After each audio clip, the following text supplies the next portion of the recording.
Je vous salue encore dans le nom merveilleux de Jésus-Christ.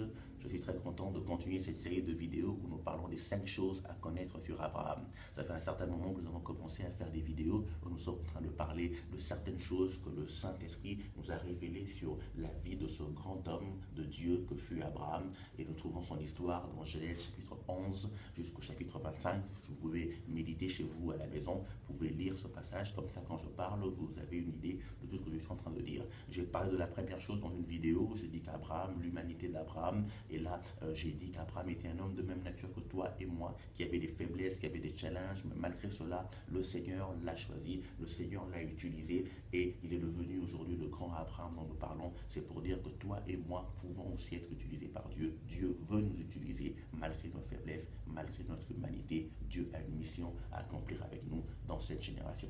Nous avons fait une autre série de vidéos, nous avons parlé de la deuxième chose, à savoir sur Abraham. Et là, nous avons dit Abraham le leader. Là, nous avons parlé du leadership d'Abraham. Nous avons découvert le sens de leadership qui était Abraham, qu'Abraham était un homme qui pouvait réunir des gens sous une vision, pouvait réunir des gens autour d'une conviction. Il pouvait aller avec des gens dans la bataille et être victorieux. Et là, nous avons parlé de quelques caractéristiques du leadership d'Abraham pour que toi et moi, nous puissions aussi être des leaders. Parce que Dieu veut que nous puissions être des leaders. Leaders de nos vies, dans nos familles, dans nos communautés, dans la nation. Dieu veut que nous puissions conduire les gens vers Jésus. Voilà pourquoi il dit allez et faites de toutes les nations des disciples. Hier, je publiais 2 vidéos où nous avons parlé de la troisième chose à connaître sur Abraham. Et là, nous avons dit Abraham le prophète. Là, nous avons parlé du ministère d'Abraham. C'est que Abraham était appelé à faire en tant qu'enfant de Dieu. Il était prophète de Dieu, il était représentant de Dieu, il était la bouche de Dieu, et ainsi il ne pouvait pas se comporter de n'importe quelle manière. Nous avons parlé de cela dans le but de dire que toi et moi sommes appelés à être des prophètes. En tant que chrétiens dans cette génération, dans cette vie, nous sommes des prophètes de Dieu. Dieu t'a établi comme prophète, Dieu t'a établi comme prophétesse dans ta famille, dans ta nation, dans l'église, et tu dois en prendre conscience. Vous pouvez suivre les 2 vidéos et vous aurez une idée. Aujourd'hui, nous allons continuer avec la 4e chose à connaître sur Abraham. Comme je dis, nous ne lirons pas beaucoup de versets parce que nous n'avons que 15 minutes dans nos vidéos. Je voudrais bien voir le sujet ou parler de ce sujet juste dans 15 minutes. Et alors, nous n'allons pas lire beaucoup de passages, mais je me permets de lire 2 passages pour comprendre la 4e chose à connaître sur Abraham. Genèse chapitre 12, verset 2, Dieu dit à Abraham, il dit, « Je ferai de toi une grande nation et je te bénirai. Je rendrai ton nom grand et tu seras une source de bénédiction. » Au chapitre 17, alors que Dieu est en train de changer le nom d'Abraham en Abraham, nous avons parlé de ça dans nos précédentes vidéos, vous pouvez suivre, Dieu change le nom d'Abraham en Abraham, et voici ce que Dieu dit. La Bible dit, lorsqu'Abraham fut âgé de 99 ans, l'Éternel apparut à Abraham et lui dit, je suis le Dieu Tout-Puissant, marche devant ma face et sois intègre. J'établirai mon alliance entre moi et toi, et je te multiplierai à l'infini. Abraham tomba sur sa face et Dieu lui parla en disant, voici mon alliance que je fais avec toi. Tu deviendras père d'une multitude de nations. On ne t'appellera plus Abraham, mais ton nom sera Abraham, car je te rends père d'une multitude de nations. Je te rendrai fécond à l'infini, je ferai de toi des nations et des rois sortiront de toi. J'établirai mon alliance entre moi et toi et tes descendants après toi, selon leur génération. Ce sera une alliance perpétuelle en vertu de laquelle je serai ton Dieu et de ta postérité après toi. Je te donnerai et à tes descendants après toi le pays que tu habites comme étranger, tout le pays de Canaan en possession perpétuelle, et je serai leur Dieu. La 4e chose que je veux que nous puissions connaître sur Abraham, je l'intitule Abraham le Père. C'est le fait qu'Abraham soit père. Quand je parle de père, je parle de la notion de paternité, de fécondité. Quand on parle de père, on voit le fils directement. On ne peut pas parler de père sans fils. On ne peut pas être un père tant qu'on n'a pas de fils. Et quand vous lisez, même quand vous allez même dans l'étymologie du mot grec qui a été traduit par père, on y retrouve source, origine. Quand on parle de père, on voit la source, on voit l'origine. Voilà pourquoi dans Genèse 12, quand Dieu parle à Abraham, il dit, je ferai de toi une source de bénédiction. En d'autres mots, je ferai de toi père de bénédiction, père de la bénédiction. Quand on parle de père, je disais qu'on voit la notion de source, on voit la notion d'origine, mais on voit aussi la notion de fécondité. On voit la notion de fécondité, de productivité, de reproduction. Un père, c'est quelqu'un qui sait se reproduire. Un père, c'est quelqu'un qui enfante, qui doit avoir un fils. Voilà pourquoi quand Abraham est en train de grandir, quand Abraham est en train de prendre de l'âge, il est en train de pleurer dans cette prière. Parce que quand Dieu rencontre Abraham et Sarai, l'un des problèmes dans ce couple, l'un des problèmes dans la vie de couple d'Abraham, c'est qu'il n'était pas productif. Il y avait la stérilité qui régnait. Ils ne pouvaient pas avoir d'enfants. Abraham et Sarai ne pouvaient pas avoir d'enfants. Ils avaient un problème de production, ils avaient un problème de fertilité. C'était ça le plus grand challenge de la vie d'Abraham. Et Dieu était venu dans sa vie pour résoudre ce problème. Pour dire, Abraham, tu es appelé à te reproduire, tu es appelé à être fécond. Et vous verrez que pendant toutes les conversations que Dieu eut avec Abraham, Dieu revient sur cette notion de la descendance. Il dit à Abraham, ta descendance, ta postérité. Dieu lui dit, je veux te multiplier, tu auras des descendants. Tu dois être fécond, tu dois te reproduire. Dieu dit, je ferai de toi un père, tu seras père. Je dirais que c'était une des raisons des prières d'Abraham. Même quand Abraham priait, il pouvait dire à Dieu, voici, j'ai pris de l'âge, je m'en vais, je n'ai pas d'enfant, je n'ai pas d'héritier. Il parle même de son serviteur, il dit, Éléazar, mon serviteur, né dans ma maison, c'est lui qui va hériter. Parce que Lot était parti. Et on voit même, voilà pourquoi Abraham s'attacha même à son neveu Lot. Parce que quelque part, il pensait que son neveu Lot allait hériter de ses biens. Et après, il parlait de son serviteur Éléazar. Mais Dieu dit, non, Abraham, de toi va sortir une descendance. De toi va sortir une... Parce qu'il y a une semence en toi. Tu seras une source, tu dois produire. Comment on peut être père sans enfant? Père, tu es source de quoi? Tu es origine de quoi? Aujourd'hui, beaucoup de gens veulent prendre ce titre de père de père. Et ça devient même quelque chose où beaucoup de gens se mettent même à se moquer, à faire une parodie. Au-dessus de ça, je le vois souvent sur Facebook, on parle de dadisme. Tout le monde veut être daddy, daddy, daddy. Mais est-ce que les gens comprennent ce que la notion du père? Est-ce que les gens comprennent ce que cela veut dire être père? Voilà pourquoi Dieu dit à Abraham, il dit, je te multiplierai à l'infini. Tu dois être fécond. Ce n'est pas une affaire d'avoir un grand ministère, ce n'est pas une affaire d'avoir une foule derrière soi, ce n'est pas une affaire d'avoir des grands biens, des grandes richesses, mais est-ce que tu produis? Est-ce que ta vie chrétienne, est-ce que ta vie spirituelle produit? Et tu fécond devant Dieu. Le problème, c'était ça. Abraham avait des grands biens, Abraham avait beaucoup de biens, avait beaucoup de richesses, mais il continuait à se lamenter parce qu'il y avait un problème, il ne produisait pas.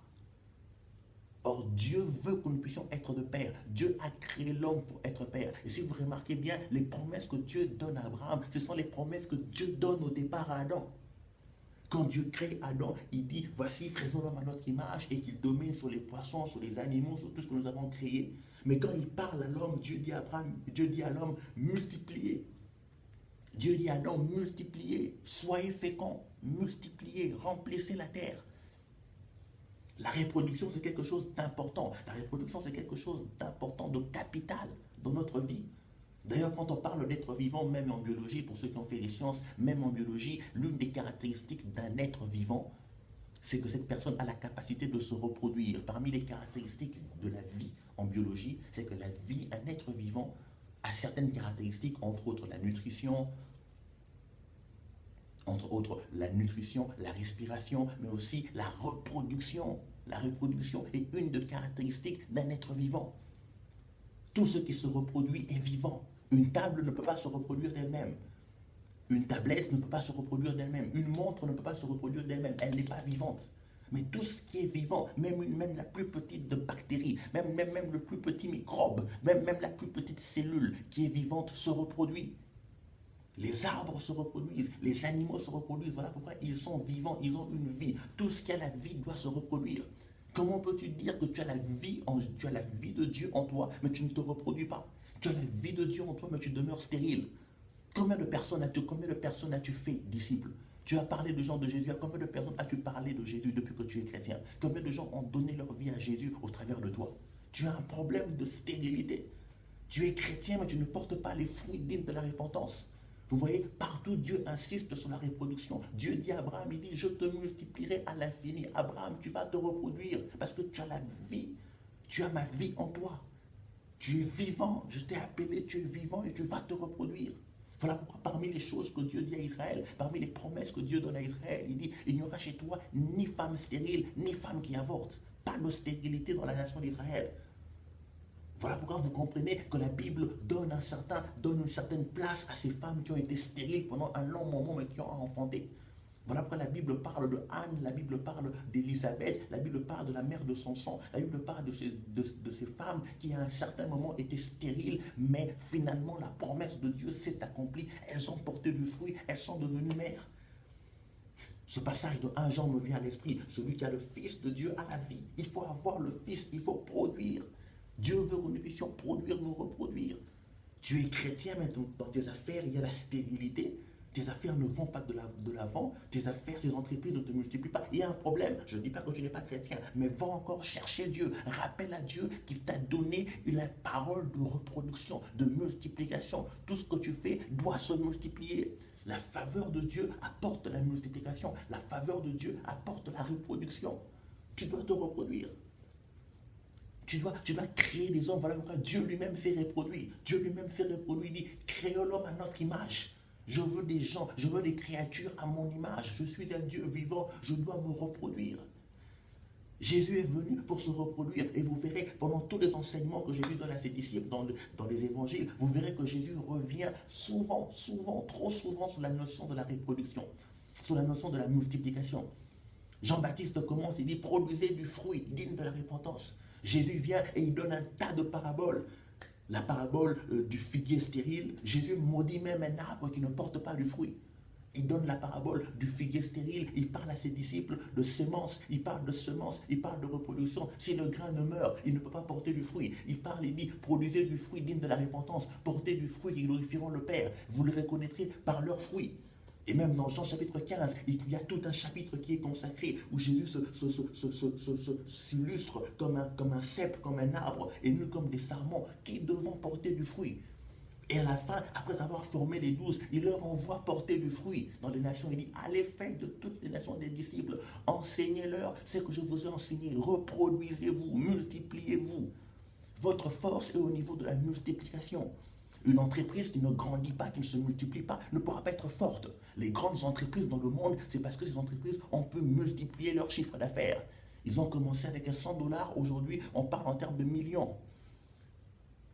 Tu dois pouvoir te reproduire, te multiplier. La force d'Israël, la force de ces esclaves, de ces personnes qui étaient venues en Égypte et qui ont été soumis en esclaves, est devenue inquiétante. Pharaon a commencé à s'inquiéter parce que les enfants d'Israël se multipliaient en Égypte. Plus ils se multipliaient, plus ils devenaient une force et ça devenait inquiétant.